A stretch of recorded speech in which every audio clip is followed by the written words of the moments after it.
أعوذ بالله من الشيطان الرجيم.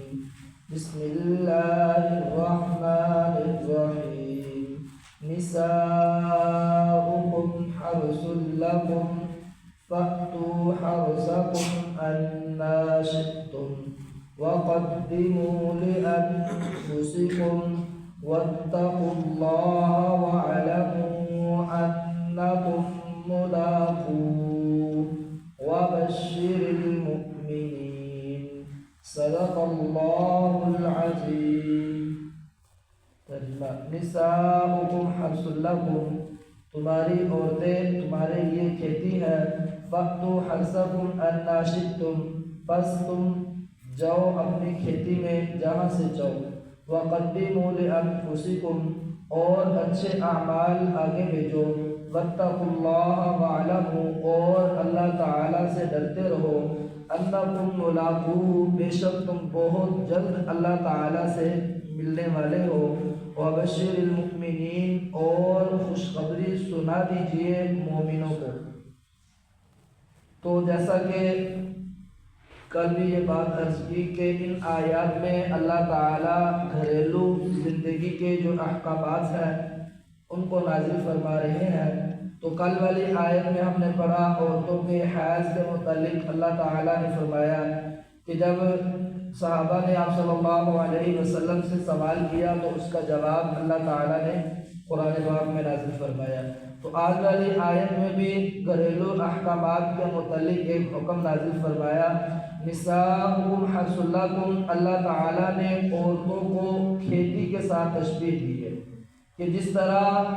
کاشتکار اپنی کھیتی کو دیکھ کر کے خوشی اور مسرت محسوس کرتا ہے، اسی طرح عورت کو تشبیہ دی گئی کھیتی کے ساتھ کہ جب آدمی اپنی عورت کو دیکھے تو اسی طرح جس طرح کے کاشتکار اپنی کھیتی کو دیکھ کر خوش ہوتا ہے، اسی طرح انسان اپنی عورتوں کو دیکھ کر اسے خوشی محسوس ہوتی ہے. اسی طرح جیسے انسان اپنی کھیتی کی فصل کو بڑھانے کے لیے اس کی دیکھ بھال کرتا ہے، اس کی حفاظت کرتا ہے، اس پر پیسہ لگایا جاتا ہے، ہر طرح سے اس کی حفاظت کی جاتی ہے. تو اسی طرح عورت کو کھیتی کے ساتھ تشبیہ دے کر اللہ تعالیٰ نے اس بات کی طرف اشارہ کیا کہ جس طرح کاشتکار اپنی کھیتی کے ہر کام کا ذمہ دار ہے اور اس کی حفاظت، کھیتی کی حفاظت کرنا مرد کے ذمہ ہے، اس کاشتکار جو کھیت کاشت کر رہا ہے اس کے ذمہ ہے، اسی طرح عورت کی جو بھی ذمہ داری ہے وہ مرد کے ذمہ ہے. تو یہ اللہ تعالیٰ نے کھیتی کے ساتھ تشبیہ دے کر ایک بلیغ ایک کام کی طرف اشارہ کر دیا کہ مرد کے ذمہ جو بھی عورت کی ذمہ داری ہے وہ ساری اس کی دیکھ بھال کرنا، اس کی حفاظت کرنا، اس کو اچھی طرح سے تیار کرنا، اور جو کھیتی کا مقصد ہوتا ہے کہ اس سے بڑھوتری حاصل کرنا، اچھی فصل آ جانا اور اس کو بڑھانا. تو اسی طرح عورت سے بھی جو مقصد حاصل کیا جائے کہ نوع انسانیت کا بننا، اس کے لیے اللہ تعالیٰ نے انسان، عورت اور مرد کا رشتہ قائم فرمایا اور اسی کو مقصد رکھتے ہوئے اس رشتے کو آگے بڑھانا چاہیے. تو یہ اللہ تعالیٰ نے ایک کھیتی کے ساتھ تشبیہ دے کر اس طرف اشارہ فرما دیا. فَأْتُوا حَرْثَكُمْ أَنَّىٰ شِئْتُمْ، اور تم جاؤ اپنی کھیتی میں جہاں سے چاہو. وَقَدِّمُوا لِأَنفُسِكُمْ، یہاں پر فرمایا کہ اب نیک اعمال آگے بھیجو کہ اللہ تعالیٰ کے ہاں جو اس کھیتی سے تمہیں فصل حاصل ہو اسے نیک جو اولاد حاصل ہو اسے نیکی کے کاموں پر لگاؤ، اسے نیک بناؤ تاکہ اللہ تعالیٰ کی عبادات کرنے والا، اللہ تعالیٰ کے حکموں کے مطابق زندگی گزارنے والی اور نبی کریم صلی اللہ علیہ وسلم کے طریقوں کے مطابق جب آپ کی اولاد چلے گی،